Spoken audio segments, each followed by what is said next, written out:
Bien, ¿cómo están? Muy buenas noches. Vamos a dar inicio a nuestra clase del día de hoy, que como ya es costumbre, luego de haber dado o rendido nuestro examen en este caso, de segundo parcial, tenemos, bueno, siempre procedo a la resolución del examen, ¿no? Al igual que el examen de primer parcial, la resolución que les voy a mostrar y vamos a revisar se realiza o es realizado, no significa que tienen que haber hecho exactamente igual que lo que hago yo, sino más al contrario, tienen que expresar la idea, el concepto de lo que se les ha pedido, ¿no? Entonces eso es lo que ustedes ya saben, se revisa, se trabaja y se hace aquí en la materia, ¿no? Entonces acá está el segundo parcial. La primera pregunta nos decía que la ingeniería de sistemas tiene dos características importantes, que son tendencias. Teníamos que explicar las dos. La primera es la tendencia a cuantificar y la segunda es la tendencia a resolver problemas de gran escala. La primera, la que es de cuantificar, ojo, vale, un poquito más grande. Cuando hablamos de cuantificar estamos hablando de medir. Cuando se habla de medir es que tenemos que tener algo para poder corroborar lo que se está haciendo, ¿no? Esa es la tendencia a cuantificar. Cuando se habla de cualificar, que es la otra, bueno, no es en esta tendencia, sino que es en el área de ciencias sociales, es ver un poquito comportamientos, todo lo que es de la parte del comportamiento de grupos, bueno, pueden ser grupos focales, grupos y todo, ¿no? Por eso es cualificación. En este caso, lo que se trabaja y lo que se hace en el área de ciencias de la computación es cuantificar, ¿no? Y se dice que se utilizan técnicas de descomposición. Cuando se dice de descomposición, hago pie y hago hincapié a la parte de las matemáticas, porque ustedes saben que las matemáticas está metido en todo. Entonces, a eso es lo que me quiero referir, donde se identifican parámetros, se hacen simulaciones, programación matemática y se dice que ha hecho una contribución, pues hay una tendencia a cuantificar y el valor de las alternativas, lo que les había dicho, no siempre tienen que ir y decantarse por una sola alternativa, sino por varias, que tienen sus componentes y soluciones a lo que nos dedicamos nosotros, soluciones a diferentes tipos de problemas. ¿Ok? Ese es el primer concepto, conceptualmente ese es lo primero. Luego nos dice que son las tendencias a resolver problemas a gran escala.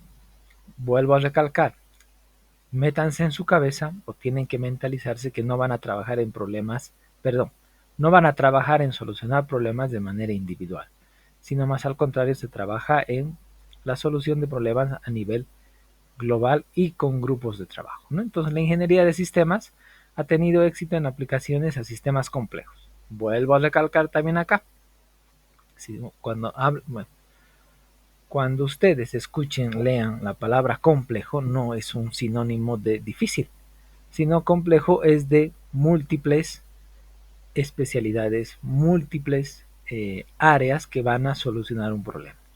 O como les digo a mis otros, bueno, en realidad a mis estudiantes de maestría en la Escuela Militar de Ingeniería, cuando se trabajan sistemas complejos, ellos trabajan sistemas complejos en seguridad informática, sistemas complejos de inteligencia artificial, sistemas complejos de sistemas de inteligencia artificial aplicados al río Roche. Y ese ejemplito del río Roche me parece espectacular para saber, conocer o concebir conceptualmente lo que es la complejidad.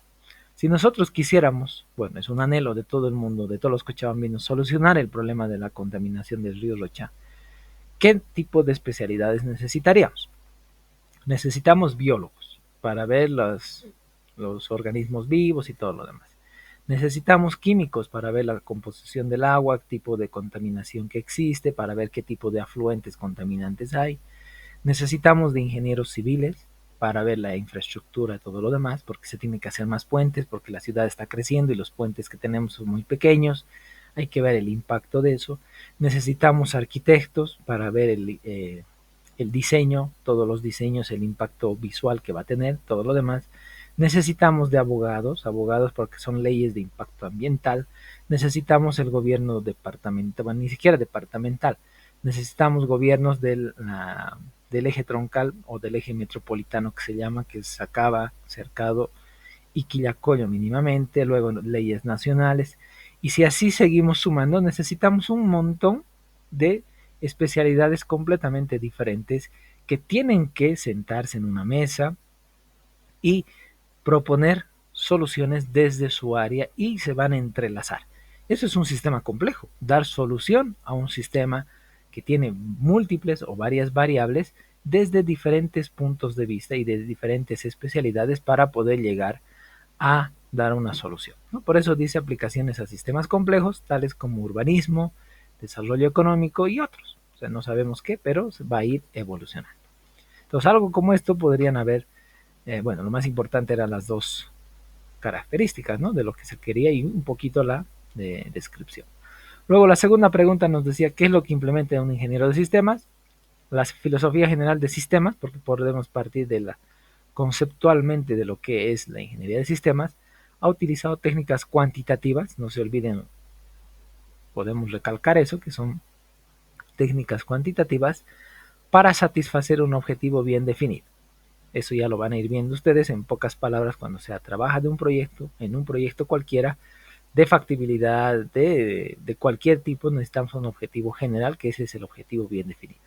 Y formulado en cooperación con el cliente o con el usuario, ¿no? Entonces en ese caso ya podríamos ver eso. Luego la pregunta 3 nos decía cuáles son los pasos de la metodología de Hall y describir de manera general cada uno de ellos. Entonces aquí están los pasitos, ¿no es verdad? Luego, bueno, esto lo han visto en las diapositivas, en los documentos que he subido y hemos pasado las clases de lo cuando hemos visto, bueno, son varias metodologías, cuando hemos visto clase a clase cada una de las metodologías que hemos ido describiendo.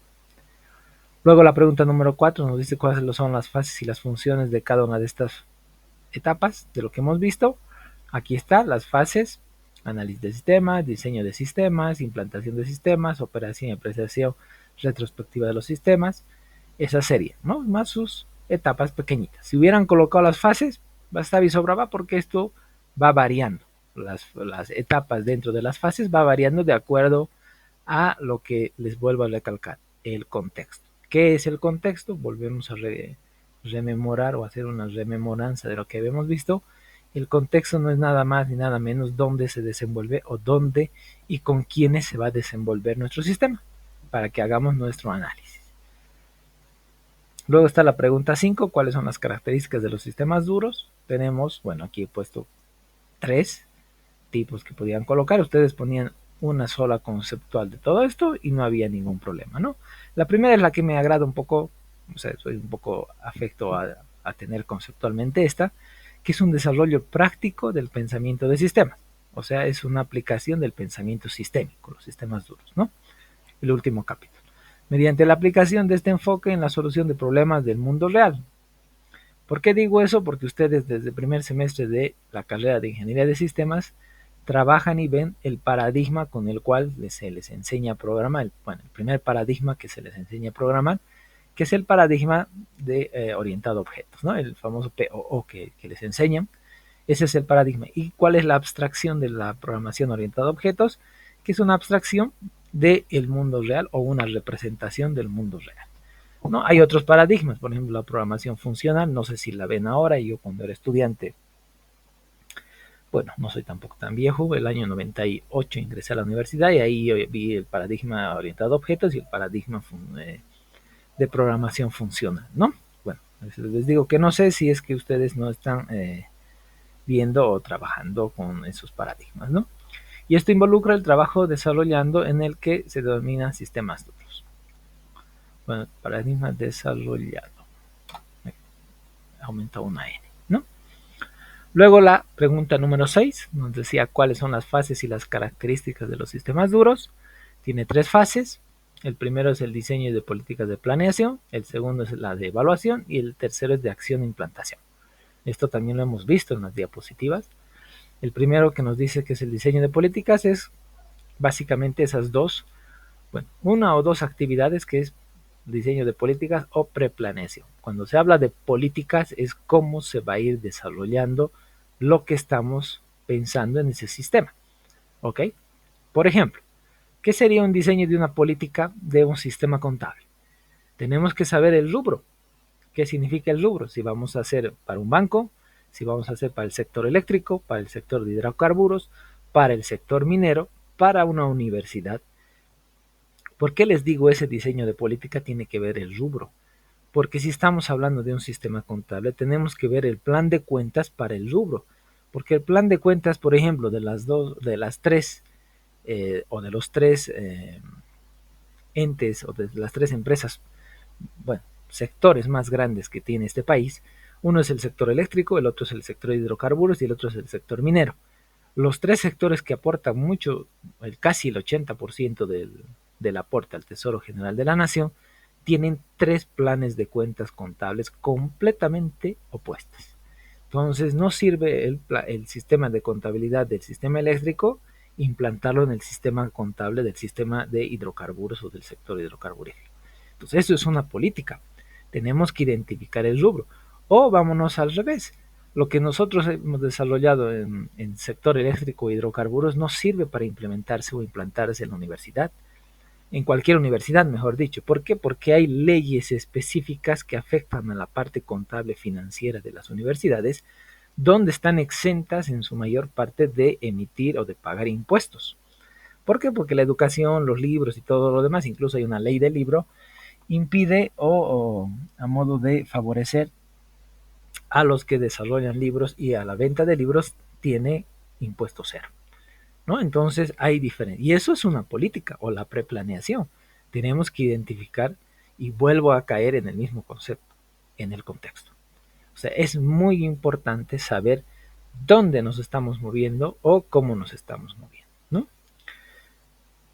Bueno, eso es lo que les quería decir. Luego la evaluación dice consiste en fijar las diferentes alternativas propuestas. Lo vuelvo a recaer en lo que les decía, mínimamente tienen que tener, bueno, consejo de acuerdo a la experiencia que tengo en varios lugares, trabajando como en empresas públicas, en empresas privadas, con consultorías nacionales. Ahora que trabajo con dos universidades, una mexicana y una argentina, siempre es bueno tener mínimamente dos alternativas. ¿Por qué? Porque la primera o no agrada o se busca otra y se tiene que tener. Pero la segunda siempre está en la cabeza, ¿no? Entonces siempre por eso se dice fijar en diferentes alternativas propuestas. ¿Cuál es el objetivo de eso? Determinar el grado de cuál satisfacen las metas y los objetivos. Las dos alternativas, si bien hacen lo mismo, tienen diferentes caminos, ¿no? Entonces, pero todos ellos viendo la fase anterior. Pero aquí viene una pregunta. A alguien se le puede ocurrir y preguntar, bueno, estoy haciendo la resolución del examen y aclarando algunos conceptos. A alguien se le puede ocurrir, ¿qué pasa si yo estoy en la primera etapa? ¿Con qué voy a mirar hacia atrás? ¿O voy a mirar hacia mi fase anterior? No hay problema. Es una revisión, por eso se llama fase de evaluación, de lo que hemos hecho en esa etapa. Si no hubiera una fase anterior y es la primera etapa o la primera fase que estamos analizando y haciendo todo lo demás, entonces nos autoevaluamos. De ahí nace el concepto o la conceptualización de autoevaluación. ¿Qué significa? Evaluarnos nosotros mismos de lo que hemos hecho, de lo que nos han pedido para ver si cumplimos lo que se nos ha pedido o propuesto. Nada más, ¿no? Entonces de ahí sale todo eso. Luego la tercera y última fase es la fase de acción e implantación. Es la implantación de la acción en la fase durante la cual el diseño elegido se realiza. ¿Cuál es la diferencia entre implementación e implantación? Muchos creen que esto es un sinónimo de implementación. Muchos creen que es un sinónimo y la verdad no es un sinónimo. Implementación es las fases, etapas que se realiza el desarrollo de algo. Y la implantación es la puesta en funcionamiento o como se habla en términos de ingeniería de sistemas, cuando ya salgan a trabajar afuera, se llama la puesta a punto o la puesta en producción. Esa es la diferencia entre implantación e implementación. No quiero que se graben, bueno, quiero que se graben en su cabeza que no son sinónimos, ¿ok? Por eso es que siempre hago esa diferenciación o esa separación entre todo eso. Luego tenemos cuál es la definición y las características, bueno, la pregunta 7, del cual es la definición del pensamiento sistémico, básicamente nuestro último capítulo. La definición es la capacidad de analizar dinámicamente los sistemas. ¿Qué significa? Que ustedes van a utilizar como base el pensamiento sistémico para la materia de dinámica de sistemas, es la base. ¿Por qué? Porque en sistemas 2 van a ver o van a empezar a analizar distribuciones discretas. ¿Qué significa distribuciones discretas? Es una forma de análisis. Y para dinámica de sistemas van a empezar a ver distribuciones continuas, ¿no? Entonces es la diferencia que se va haciendo. Por eso también se llama dinámica de sistemas. No es algo estático, sino dinámico. Por eso es una distribución continua. Y nos dice que el pensamiento sistémico es la actitud del ser humano, o sea, de nosotros, los que analizamos, desarrollamos, implementamos e implantamos, basados en la percepción del mundo real. Seguimos con el trabajo de la programación orientada a objetos. Si ustedes se fijan, seguimos, no importa el lenguaje, nunca me he metido con lenguajes porque una cosa es saber programar y otra cosa es programar en un lenguaje. Lo que se quiere en la universidad es que ustedes aprendan la lógica de programación para que más adelante ustedes se puedan adecuar, ver, trabajar en diferentes tipos de ambientes con diferentes tipos de lenguaje, ¿no? En términos de totalidades, o sea, de vistas, percepciones holísticas, o sea, ¿qué significa? Cuando ustedes escuchan la palabra holístico, es que se ve de manera global absolutamente todo. Eso es el holismo o la parte de trabajo holístico. Para su análisis, comprensión y accionar. Son las 3 etapas básicas que hacemos nosotros al momento de identificar requerimientos, de desarrollar. Analizamos qué es lo que nos están pidiendo. Comprendemos qué es lo que nos están pidiendo. Una vez que hemos analizado y hemos comprendido lo que se quiere o lo que quiere un tercero, que es el usuario, recién procedemos a desarrollar o accionar. A diferencia del método científico, que es el método base para investigación, que ya lo deben conocer, porque hay una materia específica en primer semestre que ya han vencido, bueno, tienen que haber vencido, que es metodología de la investigación y comunicación, que la base fundamental de esa materia es el método científico, solo percibe las partes de este y de manera inconexa, o sea, son islas, no trabajan de manera conjunta, ¿no? Luego la pregunta 8 nos decía cuál es el origen del pensamiento sistémico y cuáles son los niveles del pensamiento sistémico. Nosotros sabemos que uno de los precursores de todo lo que estamos viendo es nuestro amigo, bueno, yo le llamo amigo porque es el primer libro que deberían haber leído, Ludwig von Bertalanffy, ¿no? O sea, aparece hace más de 45 años atrás y se sigue utilizando no solamente acá, en todo el mundo, esa forma de análisis, ¿no? Pero nació desde la parte de biología, por eso es que también han visto y la palabra taxonomía es una palabra que se implementó, se utilizó y se creó para el área de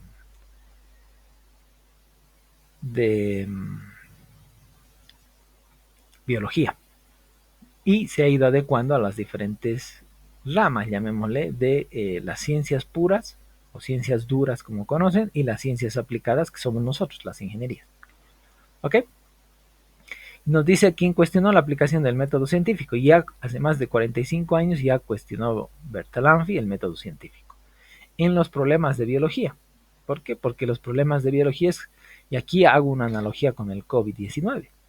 ¿Por qué hago una analogía? Porque si fuera un mismo comportamiento, unos mismos síntomas del COVID, ya se hubiera controlado esta pandemia.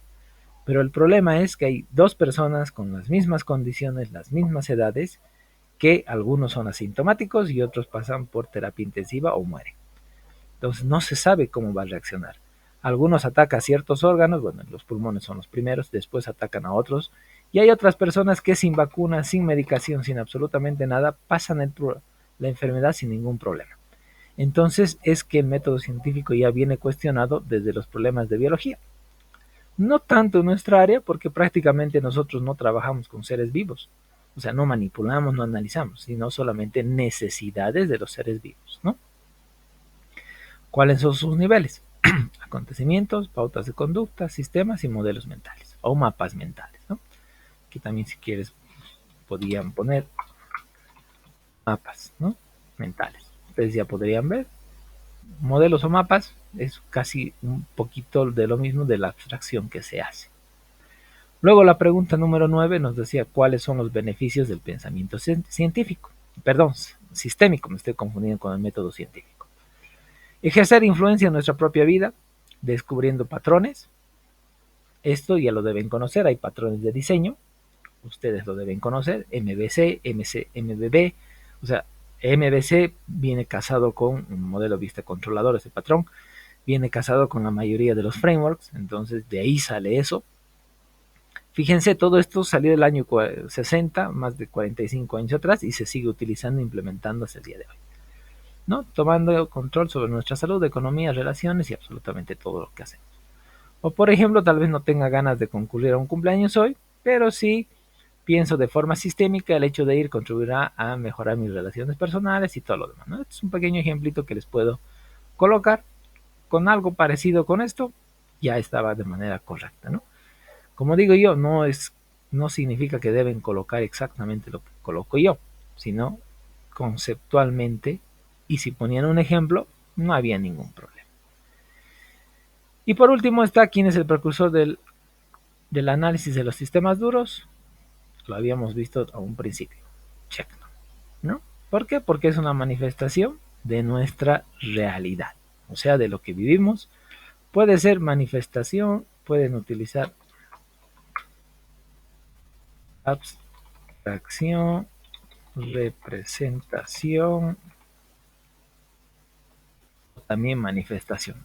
Cualquiera de todos estos conceptualmente nos da o nos representa la idea de los sistemas duros, ¿no? Entonces es eso lo que les quería decir, mostrar, y ese era su examen de su segundo parcial. ¿Ok? Esta resolución, para que la tengan a mano, la voy a subir a la plataforma. Bueno, la imprimo en PDF y se las voy a subir. Y sus notas van a estar, bueno, espero que estén para el día martes.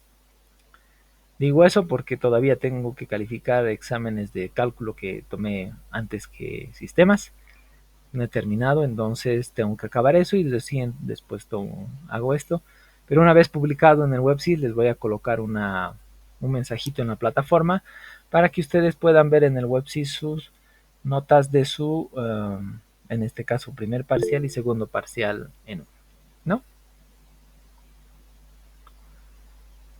Supongo que es en la pregunta 10, Weimar. ¿No es verdad? Bueno. Sí. No hay problema, ¿no? Porque la pregunta era el precursor de los sistemas duros. Ponían Checla y ya está.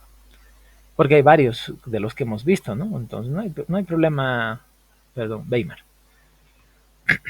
Ok, como yo digo, cuando se trata de temas teóricos, nada está escrito en piedra, o sea, conceptualmente se entiende, se ve y, bueno, se califica como se entiende el concepto, ¿no?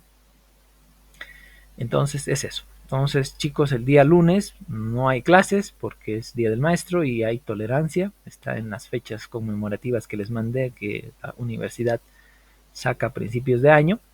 Está ahí la resolución, entonces no hay clases el día lunes, pero espero hasta el día martes publicar sus notas. Si puedo, lo voy a publicar un poco antes, si no, en esos días. Y con esa publicación vamos a fijar posteriormente la fecha de nuestro examen final, ¿no? Que bueno, ya saben que el examen final solo dan las personas que han reprobado los parciales. ¿Ok? ¿Alguna duda, pregunta o consulta que tengan?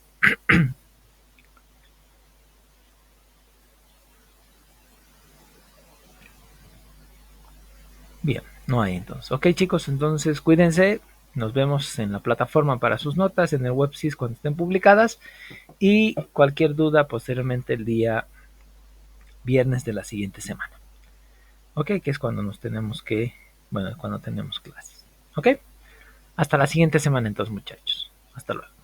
Hasta luego, Inge. Hasta luego, muchachos. Chao, chao.